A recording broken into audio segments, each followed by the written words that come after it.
canı cananım, nedir bu divane halım? Ey benim canı cananım, nedir bu divane halım? Söyle bana, söyle derdin, seni ancak ben anlarım. Söyle bana, söyle derdin, seni yalnız ben anlarım. Ben anlarım, ben anlarım, seni yalnız ben anlarım. Ben anlarım, ben anlarım, seni ancak ben anlarım. Derdim deme ele güne, seni yalnız ben anlarım. Derdin deme hiç kimseye, seni bir tek ben anlarım.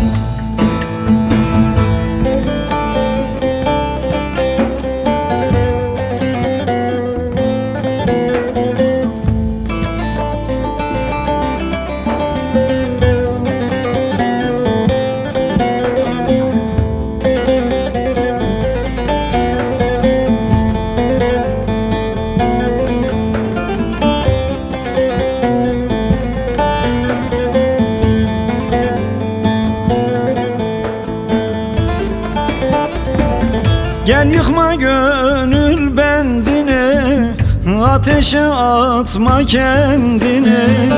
Gel yıkma gönül bendini, ateşe atma kendini. Geç olmadan tut elimi, seni yalnız ben anlarım. Geç olmadan tut elimi, seni bir tek ben anlarım. Ben anlarım, ben anlarım, seni yalnız ben anlarım. Ben anlarım, ben anlarım, seni ancak ben anlarım.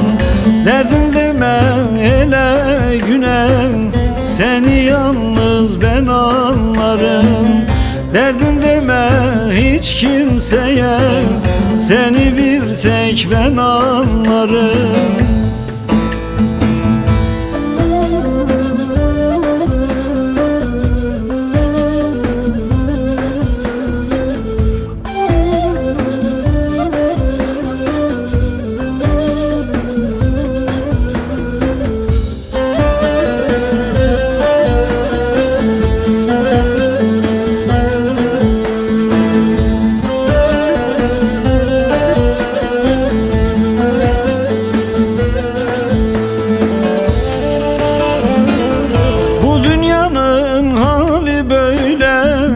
Dost bulunmaz yoktur çare, bu dünyanın hali böyle.